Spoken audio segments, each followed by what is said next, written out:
ಎಲ್ಲರಿಗೂ ನಮಸ್ಕಾರ. ಥಟ್ ಅಂತ ಹೇಳಿ ಕ್ವಿಜ್ ಕಾರ್ಯಕ್ರಮಕ್ಕೆ ತಮಗೆಲ್ಲ ಸ್ವಾಗತ. ಕೆಲವು ಸಲ ಬದುಕಲ್ಲಿ ತುಂಬ ಬೇಸರ ಬರುತ್ತೆ. ಯಾಕೆ ಸಾಯಬಾರದು ಅಂತ ವಿಚಾರಗಳು ಮನಸ್ಸಲ್ಲಿ ಬರೋದು ಅಪರೂಪ ಅಲ್ಲ. ಹೀಗೆ ಒಬ್ಬ ಗೃಹಸ್ಥನಿಗೆ ತಾನು ಯಾಕೆ ಬದುಕಿರಬೇಕು, ಸಾಯಬಾರ್ದಲ್ವೇ, ಸಾಯೋದು ಒಳ್ಳೆಯದಲ್ವೇ ಹೀಗನ್ಸುತ್ತೆ. ಆತ ನೇರವಾಗಿ ರಮಣ ಮಹರ್ಷಿಗಳ ಬಳಿಗೆ ಬರ್ತಾನೆ. ಆಗ ರಮಣ ಮಹರ್ಷಿಗಳು ಪತ್ರಾವಳಿ ಹೊಲಿತಾ ಇರ್ತಾರೆ. ಪತ್ರಾವಳಿ ಅಂದರೆ ಊಟದ ಎಲೆ.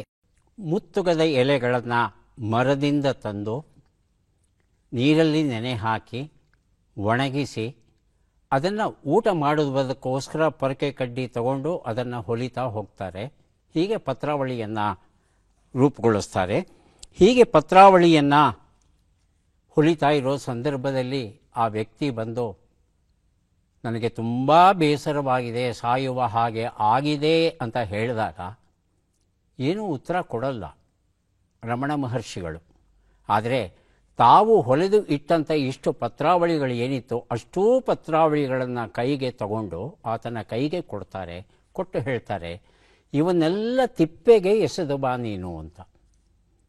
ಆ ಗೃಹಸ್ಥನಿಗೆ ಆಶ್ಚರ್ಯ ಆಗುತ್ತೆ. ಇದೇನು ಸ್ವಾಮಿ ತಿಪ್ಪೆಗೆ ಎಸಿರಿ ಅಂತ ಹೇಳ್ತಾ ಇದ್ದೀರಲ್ಲ, ಪತ್ರಾವಳಿ ಇರೋದೇ ಊಟ ಮಾಡೋದಕ್ಕೆ. ಊಟ ಮಾಡಿ ಆದಮೇಲೆ ಎಂಜಲ ಎಲೆಯನ್ನು ನಾವು ತಿಪ್ಪೆಗೆ ಎಸಿತೇವೆ, ಯಾರೂ ಊಟ ಮಾಡಿಲ್ಲ. ಹಾಗಿರುವಾಗ ಈ ಎಲೆಗಳನ್ನು ತಿಪ್ಪೆಗೆ ಎಸೆಯೋದು ತಪ್ಪಲ್ವಾ ಅಂತ ಸ್ವಾಮೀಜಿಯವರನ್ನು ಕೇಳಿದಾಗ ರಮಣ ಮಹರ್ಷಿಗಳು ಮುಗುಳ್ನಗ್ತಾ ಹೇಳ್ತಾರಂತೆ, ಹೌದು ನಿಜ, ನೀನನ್ನೋದು ಸರಿ. ಇಷ್ಟೊಂದು ಶ್ರಮವಹಿಸಿ ಭೋಜನಕ್ಕೆಂದು ತಯಾರಿಸಿದ ಪತ್ರಾವಳಿಗಳಲ್ಲಿ ಭೋಜನವನ್ನು ಮಾಡಲೇಬೇಕು. ಉಪಯೋಗಿಸುವ ಮೊದಲೇ ಅವನ್ನು ತಿಪ್ಪೆಗೆ ಎಸೆಯೋದು ಮೂರ್ಖತನ. ಹಾಗೆಯೇ ತಾಯಿಯಾದವಳು 9 ತಿಂಗಳು ಹೊತ್ತು ಹೆತ್ತು ಸಾಕಿ ಸಲುಹಿದ ನಮಗೆ ಈ ಅಮೂಲ್ಯವಾದ ಮನುಷ್ಯ ಜೀವನವನ್ನು ಕೊಟ್ಟಿದ್ದಾಳೆ. ಈ ಜೀವನವನ್ನು ದೇಶದ ಹಿತಕ್ಕೋಸ್ಕರ ನಾವು ಬಳಸಬೇಕಾಗುತ್ತೆ. ದೇಶದ ಹಿತವನ್ನು ಮಾಡುವಂಥ ರೀತಿಯಲ್ಲಿ ಬಳಸೋಕೆ ಆಗೋಲ್ಲ ಅನ್ನೋದಾದರೆ ಕೊನೆಯ ಪಕ್ಷ ಒಂದು ಕುಟುಂಬವನ್ನು ಉದ್ಧರಿಸುವ ಕೆಲಸವನ್ನಾದರೂ ನಾವು ಮಾಡಬೇಕಾಗುತ್ತೆ. ಇಷ್ಟನ್ನೂ ಮಾಡದೆ ಈ ದೇಹವನ್ನು ಹಾಳು ಮಾಡ್ತೇವೆ, ನಾಶ ಮಾಡ್ತೇವೆ ಅಂತ ಹೋಗೋದು ತಪ್ಪಲ್ವೇ ಅಂತ ಕೇಳ್ತಾರಂತೆ ರಮಣ ಮಹರ್ಷಿಗಳು. ಆಗ ಆತನಿಗೆ ಜ್ಞಾನೋದಯವಾಗುತ್ತೆ. ಮರು ಮಾತಾಡಲ್ಲ. ಅಂದಿನಿಂದ ಈ ಆತ್ಮಹತ್ಯೆಯ ವಿಚಾರ ಆತನ ಮನಸ್ಸಲ್ಲಿ ಬರಲ್ವಂತೆ. ನಮಗೂ ಸಹ ಇಲ್ಲಿ ಒಂದು ದೊಡ್ಡ ಪಾಠ ಉಂಟು. ಬದುಕೊಂಡ ಮೇಲೆ ಬೇಸರವಾಗುತ್ತೆ, ನೋವಾಗುತ್ತೆ, ನಿಜ. ನೋವು ಪಡೋದೂ ಸಹಜ. ಆದರೆ ಸಾಯುವಂಥ ನಿರ್ಧಾರವನ್ನು ಯಾವ ಕಾರಣಕ್ಕೂ ತಗೋಬಾರದು ಅಂತಹ ವಿಚಾರ ಮನಸ್ಸಿಗೆ ಬಂದರೆ ರಮಣ ಮಹರ್ಷಿಗಳ ಈ ಕಥೆಯನ್ನು ಜ್ಞಾಪಿಸ್ಕೊಳ್ಳೋಣ. ಕಾರ್ಯಕ್ರಮವನ್ನು ಆರಂಭಿಸ್ತಾ ಇದ್ದೇವೆ. ಸ್ಪರ್ಧಿಗಳ ಪರಿಚಯ. ಮೊದಲ ಸ್ಪರ್ಧಿ. ಎಲ್ಲರಿಗೂ ನಮಸ್ಕಾರ. ನನ್ನ ಹೆಸರು ಉಮಾ BM. ನಾನು ನಾಗರಬಾವಿ 2ನೇ ಹಂತದಿಂದ ಬಂದಿದ್ದೇನೆ. ಪ್ರಸ್ತುತ ಮಲ್ಲೇಶ್ವರಂ 18ನೇ ಅಡ್ಡರಸ್ತೆಯಲ್ಲಿರುವ ಸರ್ಕಾರಿ ಪ್ರಥಮ ದರ್ಜೆ ಕಾಲೇಜಿನಲ್ಲಿ ಸಹ ಪ್ರಾಧ್ಯಾಪಕರಾಗಿ ಕಾರ್ಯನಿರ್ವಹಿಸುತ್ತಿದ್ದೇನೆ. ನನ್ನ ಹವ್ಯಾಸಗಳು ಓದುವುದು ಹಾಗೂ ಸಂಗೀತವನ್ನು ಆಲಿಸುವುದು. ಉಮಾ ಅವರಿಗೆ ಸ್ವಾಗತವನ್ನು ಕೋರ್ತಾ ಇದ್ದೇವೆ. ನಮ್ಮ ಮುಂದಿನ ಸ್ಪರ್ಧಿ. ಎಲ್ಲರಿಗೂ ನಮಸ್ಕಾರ. ನನ್ನ ಹೆಸರು ನಾಗರಾಜ್ B ಅಂತ. ನಾನು ರಾಯಚೂರು ಜಿಲ್ಲೆಯ ಸಿರವಾರ ತಾಲೂಕು ಚಿಂಚರ್ಕಿಯಿಂದ ಬಂದಿದ್ದು ಕೋಆಪರೇಟಿವ್ ಸೊಸೈಟಿಯಲ್ಲಿ ಮ್ಯಾನೇಜರ್ ಆಗಿ ಕೆಲಸ ಮಾಡ್ತಾ ಇದ್ದೀನಿ. ಕನ್ನಡ ಚಿತ್ರಗೀತೆಗಳನ್ನು ಕೇಳುವುದು, ಪ್ರವಾಸ ಮಾಡುವುದು ನನ್ನ ಹವ್ಯಾಸಗಳು. ನಾಗರಾಜ್ ಅವರಿಗೆ ಸ್ವಾಗತವನ್ನು ಕೋರ್ತಾ ಇದ್ದೇವೆ. ನಮ್ಮ ಮೂರನೆಯ ಸ್ಪರ್ಧಿ. ಎಲ್ಲರಿಗೂ ನಮಸ್ಕಾರ. ನನ್ನ ಹೆಸರು ಸಿಂಧು KM. ನಾನು ಮೂಲತಃ ಚಾಮರಾಜನಗರ. ಪ್ರಸ್ತುತ ಉತ್ತರಹಳ್ಳಿಯಲ್ಲಿ, ಬೆಂಗಳೂರಿನ ಉತ್ತರಹಳ್ಳಿಯಲ್ಲಿ ವಾಸವಾಗಿದ್ದು ಕಂಪ್ಯೂಟರ್ ಟ್ರೈನಿಂಗ್ ಇನ್ಸ್ಟಿಟ್ಯೂಟ್ನ ಸಂಸ್ಥಾಪಕರಾಗಿ ಕಾರ್ಯನಿರ್ವಹಿಸುತ್ತಿದ್ದೇನೆ. ಸಿಂಧು ಅವರಿಗೆ ಸ್ವಾಗತವನ್ನು ಕೋರ್ತಾ ಇದ್ದೇವೆ. ಮೂವರು ಸಿದ್ಧವಾಗಿದ್ದರೆ ಕಾರ್ಯಕ್ರಮ ಆರಂಭಿಸೋಣ. ಮೊದಲಿಗೆ ನಿಯಮಗಳನ್ನು ಒಮ್ಮೆ ನೋಡಿಬಿಡೋಣ. ಒಟ್ಟು 10 ಪ್ರಶ್ನೆಗಳು. ಮೊದಲು ಬಜರ್ ಒತ್ತಿದವರಿಗೆ ಉತ್ತರ ನೀಡುವ ಅವಕಾಶ. ಪ್ರತಿ ಸರಿ ಉತ್ತರಕ್ಕೆ ಒಂದು ಪುಸ್ತಕ ಬಹುಮಾನ. ಆಯ್ಕೆಗಳು ಬರುವ ಮೊದಲೇ ಬಜರ್ ಒತ್ತಿ ಸರಿ ಉತ್ತರ ನೀಡಿದರೆ 2 ಪುಸ್ತಕ ಬಹುಮಾನ. 100 ಅಂಕ ಗಳಿಸಿದವರಿಗೆ ಒಂದು ಪುಸ್ತಕ ವಿಶೇಷ ಬಹುಮಾನ. ನಕಾರಾತ್ಮಕ ತಂತ್ರಗಳಿಗೆ ಅವಕಾಶವಿಲ್ಲ. ಇಂದಿನ ಕಾರ್ಯಕ್ರಮದಲ್ಲಿ ನಾವು ಕೊಡುವ ಎಲ್ಲ ಪುಸ್ತಕಗಳನ್ನು ನಮಗೆ ಕೊಟ್ಟವರು ಬೆಂಗಳೂರಿನಲ್ಲಿ ನಿವೃತ್ತ ಪ್ರಾಧ್ಯಾಪಕರಾಗಿ ಜೀವಿಸ್ತಾ ಇರ್ತಕ್ಕಂಥ ಡಾಕ್ಟರ್ ಎಚ್.ಎಸ್. ಪದ್ಮಾ ಅವರು. ಅವರಿಗೆ ಕೃತಜ್ಞತೆಗಳನ್ನು ಸೂಚಿಸುತ್ತಾ ಕಾರ್ಯಕ್ರಮದ ಮೊದಲ ಪುಸ್ತಕ, ಮೊದಲ ಪ್ರಶ್ನೆಯನ್ನು ನೋಡೋಣ. ಗುಬ್ಬಚ್ಚಿಗಳು ಕಥಾ ಸಂಕಲನ, ಮಂಗಳಾ ಪ್ರಸಾದ್ ಬರೆದಿರುವಂಥದ್ದು. ನಮ್ಮ ಪ್ರಶ್ನೆ ಈಗ ಬಂತು. ಸೋನ್ಗಾರ್ ಡ್ರೋನ್ಗಳನ್ನು ಯಾವ ದೇಶವು ತಯಾರಿಸಿದೆ? ಆಯ್ಕೆಗಳನ್ನು ನೋಡೋಣ. Pakistan, China, Iran, Turkey.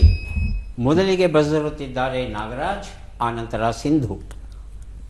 ಆಯ್ಕೆ 4 ಟರ್ಕಿ. ಟರ್ಕಿ. ಸಿಂಧು. ಆಯ್ಕೆ 2 ಚೀನಾ. ಚೀನಾ. ಉತ್ತರವನ್ನು ನೋಡೋಣ. ಟರ್ಕಿ ಸರಿಯಾದ ಉತ್ತರ. ನಾಗರಾಜ್ ಈ ಉತ್ತರವನ್ನು ಕೊಟ್ಟಿದ್ದಾರೆ. ಗುಬ್ಬಚ್ಚಿಗಳು ಎನ್ನುವ ಈ ಪುಸ್ತಕವನ್ನು ಅವರಿಗೆ ಕೊಟ್ಟಿದ್ದೇವೆ. ಟರ್ಕಿ ದೇಶ ತಯಾರಿಸಿದಂಥ ಡ್ರೋನ್ಗಳು ಏನಿದೆ, ಸೋನ್ಗಾರ್ ಅಂತ ಅದರ ಹೆಸರು. 2020ರಲ್ಲಿ ಇದನ್ನು ತಯಾರಿಸಿ ಪ್ರಯೋಗಿಸಿ ತುಂಬ ಚೆನ್ನಾಗಿ ಕೆಲಸ ಮಾಡುತ್ತೆ ಅಂತ ಒಂದು ಫಲಿತಾಂಶವನ್ನು ನೀಡಿದಾಗ ಪಾಕಿಸ್ತಾನ ಅದೆಷ್ಟು ಡ್ರೋನ್ಗಳನ್ನು ಕೊಂಡುಕೊಳ್ತೋ ಗೊತ್ತಿಲ್ಲ, ಒಟ್ಟಲ್ಲಿ 400 ಡ್ರೋನ್ಗಳನ್ನು ಭಾರತದ 36 ಸ್ಥಳಗಳ ಮೇಲೆ ಅದು ಪ್ರಯೋಗಿಸ್ತು. ಲೇಹಿಂದ ಹಿಡಿದು ಕ್ರೀಕ್ವರೆಗೆ ಇದು ನಿರಂತರವಾಗಿ ಈ ಡ್ರೋನ್ಗಳನ್ನು ಹಾರಿಸಿ ಆಕ್ರಮಣ ಮಾಡೋಕ್ಕೆ ಪ್ರಯತ್ನ ಪಟ್ಟಾಗ ನಮ್ಮ ದೇಶ, ನಮ್ಮ ಸೇನಾ ವ್ಯವಸ್ಥೆ ಅಷ್ಟನ್ನು ಹೊಡೆದು ಹಾಕಿದೆ. ಇದು ಟರ್ಕಿ ತಯಾರಿಸಿದಂಥ ಒಂದು ಡ್ರೋನ್. ಇದರ ಹೆಸರು ಸೋನ್ಗಾರ್. ಮುಂದಿನ ಪುಸ್ತಕ ವತ್ಸರಾಜನ ಕಥೆಗಳು, G.P. ರಾಜರತ್ನಂ ಬರೆದಿರುವಂಥದ್ದು. ನಮ್ಮ ಪ್ರಶ್ನೆ: ವಿರಾಟ್ ಕೊಹ್ಲಿಯವರು ಒಟ್ಟು ಎಷ್ಟು ಕ್ರಿಕೆಟ್ ಟೆಸ್ಟ್ ಪಂದ್ಯಗಳನ್ನು ಆಡಿದ್ದಾರೆ? ಆಯ್ಕೆಗಳನ್ನು ನೋಡು. 113, 133, 123, 154. ಮೊದಲಿಗೆ ನಾಗರಾಜ್, ಆನಂತರ ಸಿಂಧು. ಆಯ್ಕೆ 1 113. 13. ಸಿಂಧು. ಆಯ್ಕೆ 3. ಆಯ್ಕೆ 3 123. ಉತ್ತರವನ್ನು ನೋಡೋಣ. 123 ಅನ್ನೋದು ಸರಿಯಾದ ಉತ್ತರ. ಸಿಂಧು ಈ ಉತ್ತರವನ್ನು ಕೊಟ್ಟಿದ್ದಾರೆ. ವತ್ಸರಾಜನ ಕಥೆಗಳು ಎನ್ನುವ ಈ ಒಂದು ಪುಸ್ತಕವನ್ನು ಅವರಿಗೆ ಕೊಟ್ಟಿದ್ದೇವೆ. ಒಟ್ಟು 123 ಪಂದ್ಯಗಳಲ್ಲಿ 210 ಇನ್ನಿಂಗ್ಸ್ಗಳನ್ನು ಆಡಿದ್ದಾರೆ. 9230 ರನ್ ಗಳಿಸಿದ್ದಾರೆ. ಅತ್ಯಂತ ಹೆಚ್ಚಿನ ರನ್ ಅಂತ ಹೇಳ್ತಂದರೆ 254. ಸರಾಸರಿ 46.85. 7 ದ್ವಿಶತಕಗಳನ್ನು ಹಾಗೂ 30 ಶತಕಗಳನ್ನು ಗಳಿಸಿದ್ದಾರೆ. ಈಗ ತಮ್ಮ ಟೆಸ್ಟ್ ಜೀವನದಿಂದ ನಿವೃತ್ತಿಯನ್ನು ಘೋಷಿಸಿದ್ದಾರೆ ವಿರಾಟ್ ಕೊಹ್ಲಿಯವರು. ಮುಂದಿನ ಪುಸ್ತಕ ಅರಮಿತ್ರ ಬರೆದಂಥ ಕೈಲಾಸಂ ಬದುಕು ಬರಹ ಎನ್ನುವ ಪುಸ್ತಕ. ಪ್ರಶ್ನೆ: ಯೋಗ ಮಹೋತ್ಸವ 2025 ಯಾವ ನಗರದಲ್ಲಿ ನಡೆಯಲಿದೆ? ಆಯ್ಕೆಗಳನ್ನು ನೋಡೋಣ. ಇಂದೋರ್, ಮಧ್ಯಪ್ರದೇಶ್. ಹೇಳಿಮ್ಮ ಸಿಂಧು. ಇಂದೋರ್ ಮಧ್ಯಪ್ರದೇಶ್. ಆಯ್ಕೆ 2. ನಾಸಿಕ್ ಮಹಾರಾಷ್ಟ್ರ, ಜೈಪುರ್ ರಾಜಸ್ಥಾನ್, ಮೈಸೂರು ಕರ್ನಾಟಕ. ಎರಡನೇದಾಗಿ ನಾಗರಾಜ್. ಜೈಪುರ್ ರಾಜಸ್ಥಾನ್. ಜೈಪುರ್ ರಾಜಸ್ಥಾನ್. ಆಯ್ಕೆ 3. ಉತ್ತರವನ್ನು ನೋಡೋಣ. ಸರಿಯಾದ ಉತ್ತರ ನಾಸಿಕ್ ಮಹಾರಾಷ್ಟ್ರ ಆಗಿತ್ತು. ಜೂನ್ 21 ಅಂತಾರಾಷ್ಟ್ರೀಯ ಯೋಗ ದಿನಾಚರಣೆ. ಈ ಒಂದು ಸಂದರ್ಭದಲ್ಲಿ ಈ ಯೋಗ ಮಹೋತ್ಸವವನ್ನು ನಾವು ಆಚರಿಸ್ತಾ ಇದ್ದೇವೆ. ಮಹಾರಾಷ್ಟ್ರದಲ್ಲಿ ಇರ್ತಕ್ಕಂಥ ನಾಸಿಕ್ಕಲ್ಲಿ ಇರ್ತಕ್ಕಂಥ ಪಂಚವಟಿಯಲ್ಲಿ ಇರ್ತಕ್ಕಂಥ ಗೌರಿ ಮೈದಾನ ಅಂತ ಒಂದು ಸ್ಥಳ, ಅಲ್ಲಿ ಈ ಒಂದು ಉತ್ಸವವನ್ನು ಆಚರಿಸ್ತಾ ಇದ್ದೇವೆ. ಜಗತ್ತಲ್ಲಿ ಸುಮಾರು 1 ಲಕ್ಷ ಕಡೆ ಈ ಜೂನ್ 21ರಂದು ಈ ಯೋಗ ದಿನಾಚರಣೆಯನ್ನು ಆಚರಿಸ್ತಾರಂತೆ. ನಾವು ಸಹ ಈ ಆಚರಣೆಯಲ್ಲಿ ಭಾಗಿಗಳಾಗಬಹುದು. ಸೂರ್ಯ ಸಮುದ್ರದಲ್ಲಿ ಮುಳುಗುವುದಿಲ್ಲ. ಚಂದ್ರಶೇಖರ ಆಲೂರು ಬರೆದಂಥ ಪುಸ್ತಕ ಇದು. ನಮ್ಮ ಪ್ರಶ್ನೆ: ಚಂದ್ರನ ಒಂದೇ ಮುಖವು ನಮಗೆ ಸದಾ ಕಾಣಲು ಕಾರಣವೇನು? ಆಯ್ಕೆಗಳನ್ನು ನೋಡೋಣ. ಚಂದ್ರನ ಭ್ರಮಣ ಪರಿಭ್ರಮಣ ಒಂದೇ, ಭೂಮಿಯ ಗುರುತ್ವಾಕರ್ಷಣೆಯ ಬಂಧನ, ಚಂದ್ರನಲ್ಲಿ ಭ್ರಮಣವಿಲ್ಲ, ಸೂರ್ಯ ಅಡ್ಡ ಬರುತ್ತಾನೆ. ಮೊದಲಿಗೆ ನಾಗರಾಜ್, ಆನಂತರ ಉಮಾ. ಆಯ್ಕೆ 1 ಚಂದ್ರನ ಭ್ರಮಣ ಪರಿಭ್ರಮಣ ಒಂದೇ. ಉಮಾ ಆಯ್ಕೆ ಆಯ್ಕೆ 1 ಭ್ರಮಣ ಪರಿಭ್ರಮಣ ಒಂದೇ. ಉತ್ತರವನ್ನು ನೋಡೋಣ. ಚಂದ್ರನ ಭ್ರಮಣ ಪರಿಭ್ರಮಣ ಎರಡೂ ಒಂದೇ ಅನ್ನೋದು ಸರಿಯಾದ ಉತ್ತರ. ಈ ಉತ್ತರವನ್ನು ಮೊದಲು ಕೊಟ್ಟದ್ದು ನಾಗರಾಜ್. ಸೂರ್ಯ ಸಮುದ್ರದಲ್ಲಿ ಮುಳುಗುವುದಿಲ್ಲ ಎನ್ನುವ ಈ ಒಂದು ಪುಸ್ತಕವನ್ನು ಅವರಿಗೆ ಕೊಟ್ಟಿದ್ದೇವೆ. 27.3 ದಿನಗಳಾಗುತ್ತೆ ಈ ಪರಿಭ್ರಮಣಕ್ಕೂ ಭ್ರಮಣಕ್ಕೂ. ಇದನ್ನು ತಾಂತ್ರಿಕ ಭಾಷೆಯಲ್ಲಿ ಟೈಡಲ್ ಲಾಕಿಂಗ್ ಅಂತ ಹೇಳ್ತಾರೆ. ತನ್ನ ಮೇಲೆ ತಾನು ಚಂದ್ರ ಸುತ್ತುತ್ತಾನೆ, ಹಾಗೆ ಸುತ್ತುತ್ತಾ ಭೂಮಿಯ ಸುತ್ತಲೂ ಸಹ ಸುತ್ತುತ್ತಾನೆ. ಈ ಎರಡೂ ಸುತ್ತುವಿಕೆ ಏನಿದೆ, ರೊಟೇಷನ್ ಆ್ಯಂಡ್ ರೆವಲ್ಯೂಷನ್ ಅಂತ ಏನು ಹೇಳ್ತೇವೆ, ಭ್ರಮಣ ಪರಿಭ್ರಮಣ ಅಂತ ಕನ್ನಡದಲ್ಲಿ, ಇವೆರಡೂ ಒಂದೇ ಆಗಿರೋ ಕಾರಣ ಸದಾಕಾಲ ಚಂದ್ರನ ಒಂದು ಮುಖ ಮಾತ್ರ ನಮಗೆ ಕಾಣುತ್ತೆ. ಮುಂದಿನ ಪುಸ್ತಕ ಮನೋವಾರಿಧಿ ಕವನ ಸಂಕಲನ, ಹರಿ ನರಸಿಂಹ ಉಪಾಧ್ಯಾಯ ಇದನ್ನು ಬರೆದಿದ್ದಾರೆ. ನಮ್ಮ ಪ್ರಶ್ನೆ: ಬಿಟ್ಟಕ್ಷರಗಳನ್ನು ತುಂಬಿ. ಮ ಆ ರೇ ನ ರ.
ಗೊತ್ತಾಗ್ಲಿಲ್ವಾ?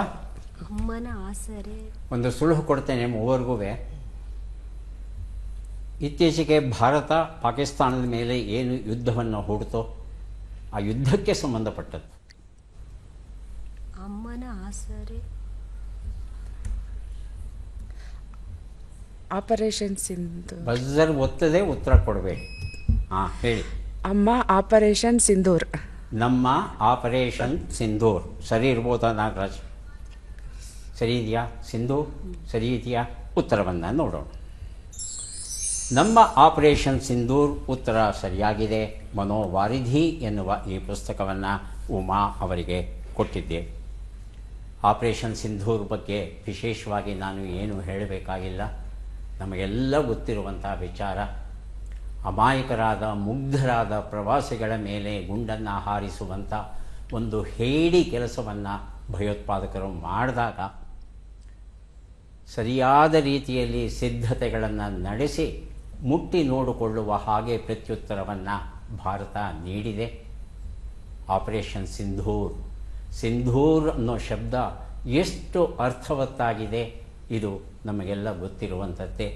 ನಮ್ಮ ತಾಯಂದಿರ ಅಕ್ಕಂದಿರ ಹಣೆ ಕುಂಕುಮವನ್ನು ಅಳಿಸಿದಂತಹ ಪಾಖಂಡಿಗಳು ಯಾರಿದ್ದಾರೆ ಅವರು ಮತ್ತೆ ತಲೆ ಎತ್ತದ ಹಾಗೆ ಅವರಿಗೆ ಉತ್ತರವನ್ನು ನೀಡಿದೆ ನಮ್ಮ ಭಾರತೀಯ ಸೇನೆ. ಮುಂದಿನ ಪುಸ್ತಕ ಸುಧೀಂದ್ರ ಹಾಲ್ದೊಡ್ಡೇರಿ ಬರೆದ ನೆಟ್ ನೋಟ ಅಂತಕ್ಕಂಥ ಪುಸ್ತಕ. ನಮ್ಮ ಪ್ರಶ್ನೆ: ಈ ಕೆಳಗಿನ ಲೆಕ್ಕಗಳನ್ನು ಪೂರ್ಣಗೊಳಿಸಿ ಉತ್ತರಗಳನ್ನೆಲ್ಲ ಕೂಡಿ ಅಂತಿಮ ಉತ್ತರವನ್ನು ನೀಡಿ. ಲೆಕ್ಕಗಳು ಬಂದಿವೆ. 57 - 29, 65 - 14, 22 ಗುಣಿಸು 9 176 ಭಾಗಿಸು 8.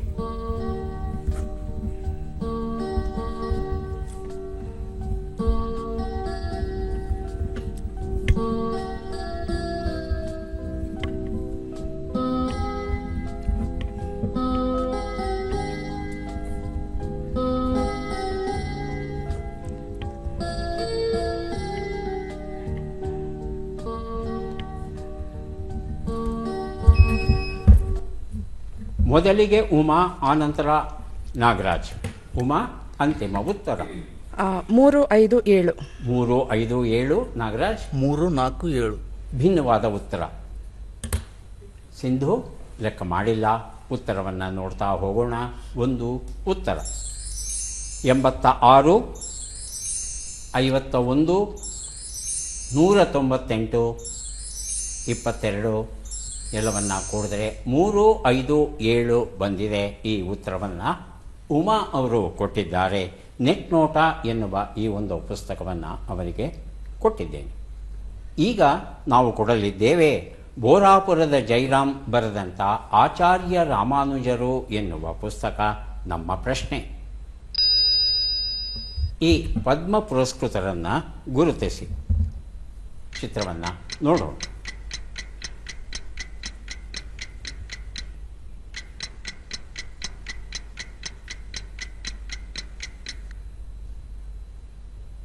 ಆಯ್ಕೆಗಳನ್ನು ನೋಡೋಣ. ಭುದೇಂದ್ರ ಕುಮಾರ್ ಜೈನ್, ಭೈರೂ ಸಿಂಗ್ ಚೌಹಾಣ್, ಚಂದ್ರಕಾಂತ್ ಸೋಮಪುರ, ದುರ್ಗಾಚರಣ ರಣಭೀರ್. ಉಮಾ ಆಯ್ಕೆ 2, ಭೈರೂ ಸಿಂಗ್ ಚೌಹಾಣ್. ಎರಡನೇದಾಗಿ ಸಿಂಧು. ಆಯ್ಕೆ 2. ಉತ್ತರವನ್ನು ನೋಡೋಣ. ಸರಿಯಾದ ಉತ್ತರ ಭುದೇಂದ್ರ ಕುಮಾರ್ ಜೈನ್ ಆಗಿತ್ತು. ಭುದೇಂದ್ರ ಕುಮಾರ್ ಜೈನ್ ಅವರಿಗೆ ಈ ವರ್ಷ ಪದ್ಮಶ್ರೀ ಗೌರವ ದೊರೆತಿದೆ. ಇವರು ಮಧ್ಯಪ್ರದೇಶಕ್ಕೆ ಸೇರಿದವರು, ವೈದ್ಯರು ಇವರು. ಆದರೂ ಸಹ ಸ್ಥಳೀಯ ಬುಡಕಟ್ಟಿನ ಜನ ಯಾರಿದ್ದಾರೆ ಅವರ ಏಳಿಗೆಗಾಗಿ ಇವರು ತಮ್ಮ ಬದುಕನ್ನು ಮೀಸಲಾಗಿಟ್ಟಿದ್ದಾರೆ. ವಿಶೇಷವಾಗಿ ಅವರ ವಿದ್ಯಾಭ್ಯಾಸ ಮತ್ತು ಆರೋಗ್ಯಕ್ಕೆ ಆದ್ಯತೆಯನ್ನು ನೀಡಿ ಸೇವೆಯನ್ನು ಸಲ್ಲಿಸ್ತಾ ಇದ್ದಾರೆ. ಹಾಗಾಗಿ ಅವರ ಈ ಸತ್ಕಾರ್ಯವನ್ನು ಗುರುತಿಸಿ ನಮ್ಮ ಸರ್ಕಾರ ಅವರಿಗೆ ಪದ್ಮಶ್ರೀ ಗೌರವವನ್ನು ನೀಡಿದೆ. ಮುಂದಿನ ಪುಸ್ತಕ ಸವಿಸ್ಮೃತಿ, ವಿಧವಾ ಪುನರ್ವಿವಾಹದ ರೂವಾರಿಗಳು. ಈ ಪುಸ್ತಕವನ್ನು ಸಂಪಾದಿಸಿದ್ದಾರೆ ಬಾವೆಂ ಶೇಷ ಹಾಗೂ ಡಾಕ್ಟರ್ ಗೀತಾ ಕೃಷ್ಣಮೂರ್ತಿ ಅವರು. ಪ್ರಶ್ನೆ, ಈ ಅಕ್ಷರಗಳನ್ನು ಸರಿಯಾಗಿ ಜೋಡಿಸಿ. ಅಕ್ಷರಗಳು ಅ, ಲು, ದ, ಹು, ಗ, ಲಿ, ರ, ವು.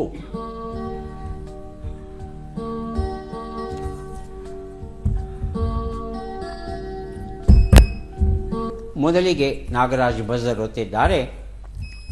ನಂತರ ಉಮಾ. ನಾಗರಾಜ್. ಅರಳಿದ ಹೂಗಳಿವು. ಅರಳಿದ ಹೂಗಳಿವು. ಎರಡನೇ ಶಬ್ದ ಗೊತ್ತಾಗಲಿಲ್ಲ ನನಗೆ. ಅರಳಿದ ಹೂಗಳಿವು. ಹೂಗಳಿವು. ಹಾಂ ಹಾಂ. ಉಮಾ ಅವ್ರನ್ನ ಕೇಳಲ್ಲ. ಉಮಾ ಅವರು. ಅರಳಿರದ ಹೂಗಳಿವು. ಅರಳಿರದ ಹೂಗಳಿವು. ಹಾಂ, ಇಬ್ಬರಿಗೂ ಹೇಳ್ತಾ ಇದ್ದೇನೆ. 8 ಅಕ್ಷರ ಇರೋದು. 8 ಅಕ್ಷರದ ಉತ್ತರ ಬೇಕು. ಹೆಚ್ಚು ಬೇಡ, ಕಡಿಮೆನೂ ಬೇಡ. ಹೇಳಿ ನಾಗರಾಜ್. ಹೂಗಳು ಅರಳಿದವು. ಹೂಗಳು ಅರಳಿದವು. ಅರಳಿದವು. ಹಾಂ, ಹೇಳಿ ಉಮಾ. ಅರಳಿದ ಹೂಗಳಿವು. ಉತ್ತರವನ್ನು ನೋಡೋಣ. ಅರಳಿದ ಹೂವುಗಳು ಅನ್ನೋದು ಸರಿಯಾದ ಉತ್ತರ. ಆದರೆ ನಾಗರಾಜ್ ಅವರು ಹೂವುಗಳು ಅರಳಿದವು 2 ಹೂನ ಒಟ್ಟಿಗೆ ಬಳಸಿ 9 ಅಕ್ಷರಗಳ ಉತ್ತರವನ್ನು ಕೊಟ್ಟ ಕಾರಣ ಅವರಿಗೆ ಸವಿಸ್ಮೃತಿ ಈ ಒಂದು ಪುಸ್ತಕ ಸಿಗ್ತಾ ಇಲ್ಲ. ಈಗ ನಾವು ಬಂದಿದ್ದೇವೆ 3 ಪುಸ್ತಕಗಳನ್ನು ನೀಡೋದಕ್ಕೆ. ಪದಬಂಧ ಬಂದಿದೆ. ಸುಳುಹುಗಳನ್ನು ನೋಡೋಣ. ಸುಳುಹುಗಳು: ಕೆಟ್ಟ ನಿಮಿತ್ತ, ತಲೆ ಬೋಳಿಸುವುದು, ಕನ್ನಡಿ.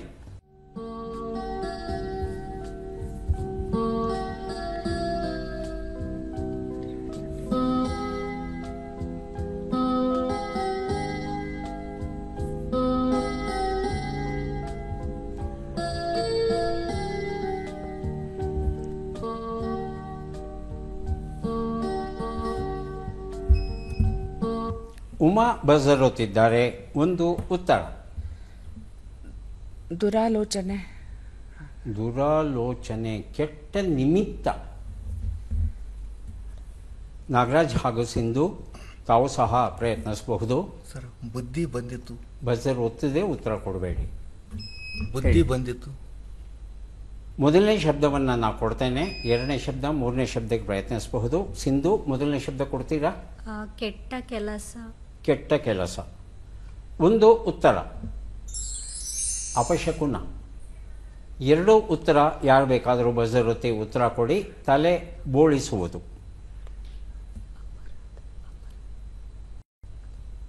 ಉತ್ತರವನ್ನು ನೋಡೋಣ. ವಪನ ಅಂತ ಹೇಳ್ತೇವೆ. ಮೂರು ಉತ್ತರ. ಕನ್ನಡಿ. ಉತ್ತರವನ್ನು ನೋಡೋಣ.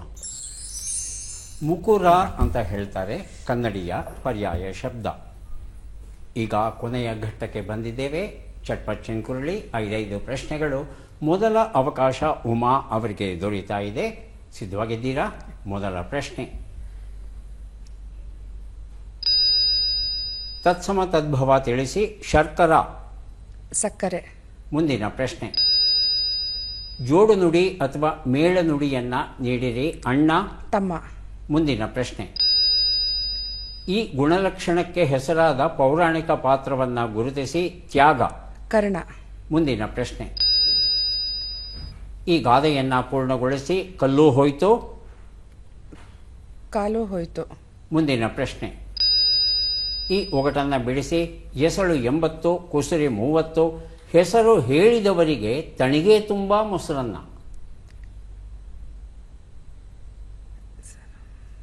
ಉತ್ತರವನ್ನು ನೋಡ್ತಾ ಹೋಗೋಣ.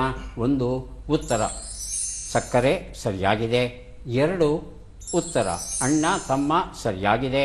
3 ಉತ್ತರ. ತ್ಯಾಗ ಕರ್ಣ ಸರಿಯಾಗಿದೆ. 4 ಉತ್ತರ. ಕಲ್ಲು ಹೋಯಿತು, ಕವಣೇನೂ ಹೋಯಿತು. 5ನೇ ಪ್ರಶ್ನೆಗೆ ಉತ್ತರ. ಇದು ಕೊತ್ತಂಬರಿ ಸೊಪ್ಪಿನ ವರ್ಣನೆ ಆಗಿತ್ತು. 3 ಸರಿ ಉತ್ತರ ಕೊಟ್ಟಿದ್ದೀರಿ. 3 ಪುಸ್ತಕಗಳನ್ನು ತಮಗೆ ಕೊಡ್ತಾ ಇದ್ದೇವೆ. ಈಗ ನಾಗರಾಜ್ ಅವರಿಗೆ ಅವಕಾಶ ಬರ್ತಾ ಇದೆ. ಸಿದ್ಧವಾಗಿದ್ದರೆ ಪ್ರಶ್ನೆಗಳನ್ನು ಆರಂಭಿಸ್ತೇವೆ. ಮೊದಲ ಪ್ರಶ್ನೆ. ತತ್ಸಮ ತದ್ಭವ ತಿಳಿಸಿ. ಜ್ಯೋತಿಷಿ. ಜ್ಯೋತಿಷ್ಯ. ಮುಂದಿನ ಪ್ರಶ್ನೆ. ಜೋಡು ನುಡಿ ಅಥವಾ ಮೇಳ ನುಡಿಯನ್ನು ನೀಡಿರಿ. ಅಕ್ಕ. ತಂಗಿ. ಮುಂದಿನ ಪ್ರಶ್ನೆ. ಈ ಗುಣಲಕ್ಷಣಕ್ಕೆ ಹೆಸರಾದ ಪೌರಾಣಿಕ ಪಾತ್ರವನ್ನು ಗುರುತಿಸಿ. ಭೋಗ. ಇಂದ್ರ. ಮುಂದಿನ ಪ್ರಶ್ನೆ. ಈ ಗಾದೆಯನ್ನು ಪೂರ್ಣಗೊಳಿಸಿ. ಕಳುವು ಮಾಡೋಕೆ ಹೋದಾಗ. ಮುಂದಿನ ಪ್ರಶ್ನೆ. ಈ ಒಗಟನ್ನು ಬಿಡಿಸಿ. ಕೆಂದೆತ್ತಿಗೆ 16 ಗ್ವಾಮಾಳೆ. ಉತ್ತರವನ್ನು ನೋಡ್ತಾ ಹೋಗೋಣ. ಒಂದು ಉತ್ತರ. ಜೋಯಿಸ. ಅಚ್ಚ ಕನ್ನಡದಲ್ಲಿ ಜೋಯಿಸ, ಸಂಸ್ಕೃತದಲ್ಲಿ ಜ್ಯೋತಿಷಿ. 2ನೇ ಪ್ರಶ್ನೆಗೆ ಉತ್ತರ. ಅಕ್ಕ ತಂಗಿ ಕೊಟ್ಟಿದ್ದೀರಾ. 3ನೇ ಪ್ರಶ್ನೆಗೆ ಉತ್ತರ. ಭೋಗ ಇಂದ್ರ ಕೊಟ್ಟಿದ್ದೀರಾ. 4ನೇ ಪ್ರಶ್ನೆಗೆ ಉತ್ತರ. ಕಳುವು ಮಾಡೋಕ್ಕೆ ಹೋದಾಗ ಕೆಮ್ಮಿದ ಹಾಗೆ, ಕೆಮ್ಮು ಬಂದ ಹಾಗೆ. 5ನೇ ಪ್ರಶ್ನೆಗೆ ಉತ್ತರ. ಇದು ಹುತ್ತ. ಸರಿಯಾದ ಉತ್ತರ ಹುತ್ತಾಗಿತ್ತು. 2 ಪ್ರಶ್ನೆಗಳಿಗೆ ತಾವು ಸರಿ ಉತ್ತರ ಕೊಟ್ಟಿದ್ದೀರಿ. 2 ಪುಸ್ತಕಗಳನ್ನು ತಮಗೆ ಕೊಟ್ಟಿದ್ದೇವೆ. ಈಗ ಅವಕಾಶ ಸಿಂಧು ಅವರಿಗೆ ಬರ್ತಾ ಇದೆ. ಸಿದ್ಧವಾಗಿದ್ದರೆ ಪ್ರಶ್ನೆಗಳನ್ನು ಆರಂಭಿಸ್ತೇವೆ. ಮೊದಲ ಪ್ರಶ್ನೆ. ತತ್ಸಮ ತದ್ಭವ ತಿಳಿಸಿ. ಶಿರ. ತಲೆ. ಮುಂದಿನ ಪ್ರಶ್ನೆ. ಜೋಡು ನುಡಿ ಅಥವಾ ಮೇಳ ನುಡಿಯನ್ನು ನೀಡಿರಿ. ಊಟ. ಆಟ. ಮುಂದಿನ ಪ್ರಶ್ನೆ. ಈ ಗುಣಲಕ್ಷಣಕ್ಕೆ ಹೆಸರಾದ ಪೌರಾಣಿಕ ಪಾತ್ರವನ್ನು ಗುರುತಿಸಿ. ಸತ್ಯ. ಮುಂದಿನ ಪ್ರಶ್ನೆ. ಈ ಗಾದೆಯನ್ನು ಪೂರ್ಣಗೊಳಿಸಿ. ಕಳ್ಳನ ಮನಸ್ಸು. ಉಳ್ಳುಳ್ಳಿಗೆ. ಮುಂದಿನ ಪ್ರಶ್ನೆ. ಈ ಒಗಟನ್ನು ಬಿಡಿಸಿ. ಕೆಂಪಣ್ಣನ ಕಂಡು ಕೂಡಲೇ ಅಕ್ಕಯ್ಯನ ಹೊಟ್ಟೆ ಊದ್ಕೊಳ್ತು. ಉತ್ತರವನ್ನು ನೋಡ್ತಾ ಹೋಗೋಣ. ಒಂದು ಉತ್ತರ. ಶಿರಾ ಕನ್ನಡದಲ್ಲಿ ಸಿರಾ ಆಗುತ್ತೆ. 2ನೇ ಪ್ರಶ್ನೆಗೆ ಉತ್ತರ. ಊಟ ಉಪಚಾರ ಇದು ಮೇಳ ನುಡಿ. ಮೂರನೇ ಪ್ರಶ್ನೆಗೆ ಉತ್ತರ ಸತ್ಯ ಅಂದ ಕೂಡಲೇ ಹರಿಶ್ಚಂದ್ರನ ನೆನಪು ಬರುತ್ತೆ. ನಾಲ್ಕನೇ ಪ್ರಶ್ನೆಗೆ ಉತ್ತರ ಕಳ್ಳನ ಮನಸ್ಸು, ಹುಳ್ಳು ಹುಳ್ಳುಗೆ ಉತ್ತರ ಕೊಟ್ಟಿದ್ದೀರಿ. ಐದನೇ ಪ್ರಶ್ನೆಗೆ ಉತ್ತರ ಇದು ಚಪಾತಿ, ಕೆಂಡದ ಬಿಸಿ ಬರ್ತಾ ಇದ್ದಾಗೆ ಚಪಾತಿ ಊದ್ಕೊಳ್ತಲ್ಲ ಗಾಳಿ ತುಂಬಿಕೊಂಡು, ಅದರ ವರ್ಣನೆ ಇದು. ಒಂದು ಪ್ರಶ್ನೆಗೆ ತಾವು ಸರಿಯಾದ ಉತ್ತರ ಕೊಟ್ಟಿದ್ದೀರಿ, ಹಾಗಾಗಿ ಒಂದು ಪುಸ್ತಕವನ್ನು ತಮಗೆ ಕೊಡ್ತಾ ಇದ್ದೇವೆ. ಯಾರಿಗೆ ಎಷ್ಟು ಪುಸ್ತಕ ಬಂದಿದೆ ಅದನ್ನು ನೋಡುವ ಕ್ಷಣ ಈಗ ಬಂತು. ಉಮಾ ಅವರಿಗೆ ದೊರೀತಾ ಇದೆ 3, 2, 5 ಪುಸ್ತಕಗಳನ್ನು ಸ್ವೀಕರಿಸಿ ಕಾರ್ಯಕ್ರಮದಲ್ಲಿ ಭಾಗವಹಿಸಿದ್ದಕ್ಕೆ ತಮಗೆ ಧನ್ಯವಾದಗಳನ್ನು ಅರ್ಪಿಸ್ತಾ ಇದ್ದೇವೆ. ಧನ್ಯವಾದಗಳು. ನಾಗರಾಜ್ ಅವರಿಗೆ 2, 4 ಪುಸ್ತಕ ಸಿಗ್ತಾ ಇದೆ, ಸ್ವೀಕರಿಸಿ. ಅಭಿನಂದನೆಗಳು. ಸಿಂಧು ಅವರಿಗೆ 2 ಪುಸ್ತಕ ದೊರೀತಾ ಇದೆ, ಸ್ವೀಕರಿಸಿ. ಅಭಿನಂದನೆಗಳು.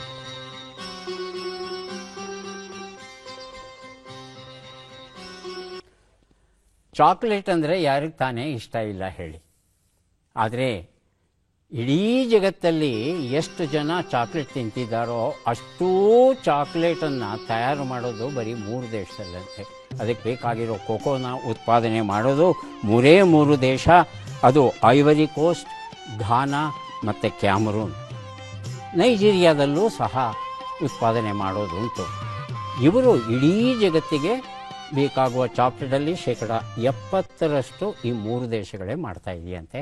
ಮತ್ತೆ ಭೇಟಿಯಾಗೋಣ. ನಮಸ್ಕಾರ.